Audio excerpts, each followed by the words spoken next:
Alrighty, so I wanted to make this video ever since I came back from YCS Guatemala, but obviously I was a little busy with all these card review videos that I had to do, and I still have more coming up, but yeah, whatever. I managed to get top 32 at this YCS playing Yummy Fiendsmith. My very first time touching this deck in my life, by the way, so I really had no idea how to like grind with the Yummy cards, and I kind of made a fool out of myself playing against Enzo by misplaying twice against him. I summoned SP under Purge, and then I just messed up a lot, honestly, with the sequencing. It was pretty bad, but apart from that, I think I played very well. There were a lot of games where I played out of my mind, like significantly above like the level of anything I was expecting I could, but you know, it just goes to show that we are usually very strict on ourselves. Like obviously when I play bad, it's like the only thing that I see. But overall, I think I played very well with Yummy Fiendsmith. I was learning the deck literally as I was going, which is very sad. But I already knew all the combos before just because I spent like the whole day trying to understand some lines and everything. And there were definitely some really cool combos in that deck. Even if you are making the same board, there are better ways of making it, utilizing concepts such as turn player priority in order to try to beat Nibiru. And also like the sequencing really matters a lot. So Yummy Fiendsmith is a deck that I really enjoy right now, and overall I had like a good experience at YCS Guatemala. I really had fun playing my games, which is not something I was expecting because I didn't really feel like I was a big fan of the format going into this YCS, and I was really positively surprised at how enjoyable Yu-Gi-Oh still managed to be at this YCS, so I'm absolutely not complaining. A very positive experience. I'm really happy. Everybody was super nice. The country's amazing. The food was incredible. In my deck profile I said it was broken food. Tier 0 ban-worthy, unhealthy, degenerate. But yeah, like I said, it was a great time. But yeah, huge shoutouts to everyone that I've encountered and interacted with over there. Huge shoutouts to like the Konami staff and everything. Huge shoutouts to my sponsors, etc. Blah blah blah. And huge shoutouts to Francisco for basically allowing me to copy his homework because I kind of just took his deck list and ran with it. Yeah. Anyways, let's get right into it. We're just gonna be going over some deck list as well as like the you know, the top 32, top 8 and everything, what happened there. So the event was won by Dragontail, by Julian Kehan. Huge shoutouts to my boy for finally winning a YCS, which is, it almost sounds funny at this point because he's a world, he won a Worlds before winning a YCS. But that just goes to show that winning a YCS is very difficult. So even if you are a world champion, sometimes you lose in the finals, sometimes you lose in top 4. A lot of things have to go right for you to be a champion in honestly just about anything. Even a regional sometimes can be difficult to win because sometimes you have to go like fully undefeated, so there's like no margin of error, and regardless of how well you play, you might just lose to bad luck. It definitely can happen for sure. But yeah, Julian finally managed to get it, which is amazing. Second place we had Alex Mosquera, and he's also a fantastic player. So it's a great it's beautiful to see him do very well. I'm happy for him. And yeah, he played a deck list that was completely different from Julian's because I think Julian was more deck deck built to beat the mirror match, whereas like Alex kind of deck built to beat like the Yummy pile decks and all those hardcore combo decks by main decking Nibiru, Jewel, etc. Although you can definitely say that this is also very good against the Magus' version, so there's a lot of merit to playing a deck list like this, right? We're playing a lot of hand traps through 13 with 2 Fallen Virtuous, 3 5 mana, so a lot of non-engine cards, while still playing a decent consistency level with, you know, the 2 Branded Fusions, the 2 Fallen White Dragons, obviously everything else that we can max out, we are maxing out, so, you know, the 3 Lucas, 3 5 mana, 3 Rahu, 1 Kitu, 1 Mululu, 2 Urgula, 1 Pan, which is, I mean, you know, sometimes you see that, sometimes you see 1 Urgula, 1 Pan. Blazing Cartesia I've been seeing a lot of as a 2 of, and sometimes Incredible Ecclesia I see it as a 2 of, so this time we only have 2. And we only played 2 trap cards in the main deck. The Horn is being sided. And we're only playing Pot of Prosperity as an extra consistency card going first. But we do have Fenrir as well for going first, which is an amazing card. It helps you with Retying Seed. It helps you with a lot of things. And it's also a very nice card going second. It beats Dimensional Fissure, which is a card that this deck seriously struggles with. It's very painful for you to out a Dimensional Fissure in the Dragontail deck. Your cards really have to head the graveyard. Otherwise, you don't have much value. Obviously, you still have cards such as Chaos Starsource Dragon that can destroy Dimensional Fissure. And you can summon it using like Lubellion or something pretty easily, which is good. Hold on a second. Does it have to be from the field? I don't think so, right? Whatever, that doesn't matter. So yeah, this deck has a lot of options going for it, which is the reason why it is always able to do so well in top cuts. Dominating the top 8, really, at 5 Dragontails out of the top 8, a Malice, a Yummy Fiendsmith, and then a Vanquish Soul K9, which is, you know, classic of, you know, right now. Like, this deck has been doing well for a hot minute. Anyways, Malice adding Nestor played by Roberto, which is a Mexican player. And this is a very nice deck list. I believe 18 hand traps out of 41 cards, 3 Allure of Darkness, maxing out the consistency, and I guess the bricks, the Malice in the Mirror, TB11, and MTP07, so no GWC. A very nice deck list overall, so yeah, it's cool. It's just that I don't have much to say because I don't really know much about the Malice deck. 3 D-Fisher and 2 Mistaken Arrest in the side deck with triple Tactic Talent and Call by the Grave. Malice is the kind of deck where if you lose the dice roll against this deck, you are most likely also losing the whole match. Because you're losing game 1 since you're going second, and then you're losing game 3 because of these ridiculously unfair side deck blowouts. Like, there's practically no way you can recover from D-Fisher and the Malice end board when you're playing a deck like Dragon Tail. It's just not going to work out. So yeah, very scary deck to face, really, even if the deck felt like it got a nerf. Anyways, Francisco, who managed to get, I think, 15th place or something like that. We had the exact same score, by the way. I had 9 wins and 3 losses, which is unfortunate because I could have also squeezed in top 8. I had the exact same record as Luciano as well as Sebastian Serna. I believe they also were 9 and 3, but I got 19th place, so I didn't even get the Veiler, even though I had the same score literally as some people who made top 8. So they had a chance for the playoffs. I didn't. The only difference between the both of us is that, well, I mean all of us, is that I lost earlier. I lost round 1, round 8, and round 9. So it gave me the absolute worst tiebreakers out of all the X3s. I posted the picture in my community tab, you can check it out. Anyways, this is the deck list that Francisco and I ended up playing. I pretty much just copied his homework, I'm not gonna lie.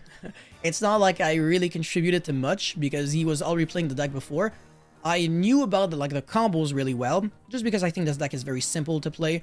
And even when I don't know how to play a deck, I still understand the combos behind. I think that's like the easiest part. But, you know, the grinding with the deck, it's a completely different story. It's always going to be much harder.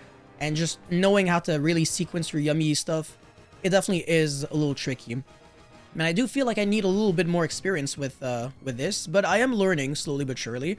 And I think this YCS was a good wake-up call for me.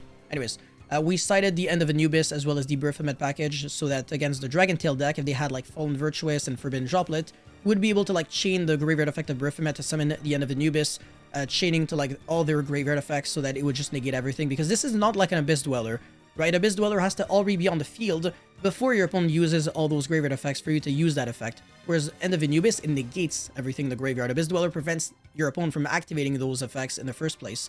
So yeah, End of Anubis, just really good at dodging these kinds of interruptions, and it's a cool card in paper, in theory, but it didn't really come up for us. Like, we never really went into this, like, maybe once, and it wasn't the reason why I won.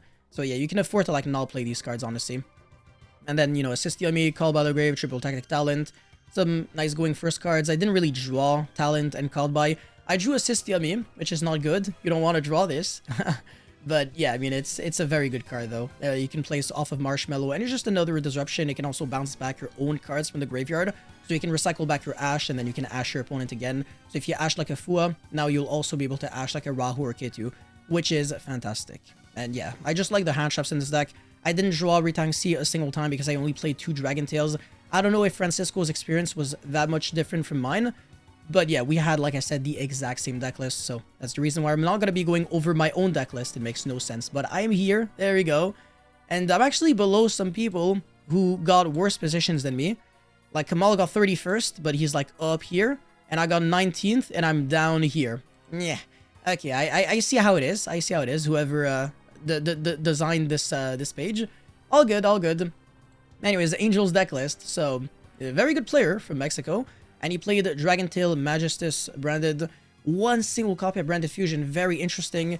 I guess you're not really trying to draw it, it's very easy to access with Fallen Virtuous, sending Albion or Alba Lunatis, which you can also just summon naturally, and then you find a way to get in the grave because it's a contact fuse monster. It's pretty cool, and it's just a good card to have as a follow-up. You don't necessarily need to see it all the time. This deck is very consistent thanks to the fact that it can bridge from your Fallen and Majestus package all the way into Dragon Tail, using cards like Zora, the Majestus, Conflagrant Calamity, and Invoked Majestus Omega. When this card dies by the effect of your Zoroa, it'll be able to summon Lucas from deck and then search 5 mana, and then Fusion Summon from there. So yeah, very cool deck. Like, this is the deck list that I would play if I were to play Dragon Tail Majestus. I think the only difference is that maybe I would, like, delegate Horn to the side deck and play a second Branded Fusion, but I like literally everything that I'm seeing here. it's pretty much close to perfection, really. I don't really think there's too much that you can change at this point. It's been solved for the most part, in my opinion, I think. And also the extra deck is really cool. You know, there's the Korozo, there's the Iwas, so we can out Liger Dancer, and we can also bridge super well from just pure Dragon Tail all the way to like Fallen and Majestus Dragon Tail. So we can do like full combo when we draw just Engine. And the ceiling level of this deck is like sheer insanity. It's so good, but it's also like so combo oriented that it also ends up losing to Drool and Nibiru, as we have seen from some Dragon Tail branded players who are just playing less Engine and playing more non-Engine. Sometimes they have the luxury of main decking Drool, main decking Nibiru, but a lot of these Dragon Tail deck lists at this YCS were main decking Drool and Logbird, which is the main takeaway. And obviously, also everybody is citing Kashtira Fenrir. This card is not enjoyable to play against. Absolutely not. And also Forbidden Droplet, always either in the main deck or side deck, or also like maybe sometimes maining 2 droplets, siding a 3rd, because it is incredibly powerful in the mirror match. Right, if you can resolve like a K2 or Rahu, and then your opponent goes like Flame, you chain Droplet, good luck losing. You're probably never gonna lose those games. And you can also pair Droplet with Harpy's Feather Duster, which is also very unfair. Your opponent isn't getting much value. And then side deck, there's 1 Dragon's Mind, 1 Solemn Judgment. I like this quite a lot. So yeah, like I said, overall great deck list, great player. Makes a lot of sense why he was able to do well. Then we don't have a lot more deck list, but yeah, a lot of really cool decks like Mitsurugi Azamina, played by Giancarlo, which is a very good player as well. He managed to get, he was a Worlds competitor, I believe, last year. That's cool. Kamal with Yumi Azamina, same exact deck list, I believe, as Ruben, who got 17th place. Oh, he's down here. Oh, that's even worse than me. Oh, yeah, it's funny. And also Kia Andre Chavez, sorry, butchered your name. Razor Automat. He's been playing this deck for a hot minute, by the way, and he's been topping a lot with this deck. Anyways, now we're going to be going into Carlos's deck list, Yummy Fiendsmith. So it's actually quite different than mine. There's 16 hand shops with 2 droplet and a Call by the Grave, and then we're playing 17 starters in here. So 3 bricks, just like me. The Surprise, the Minion, and the Akroki. Everything else is either a starter or a non-engine card. The extra deck is the exact same. Every single Yummy Fiendsmith extra deck is usually the exact same. There's almost no variation.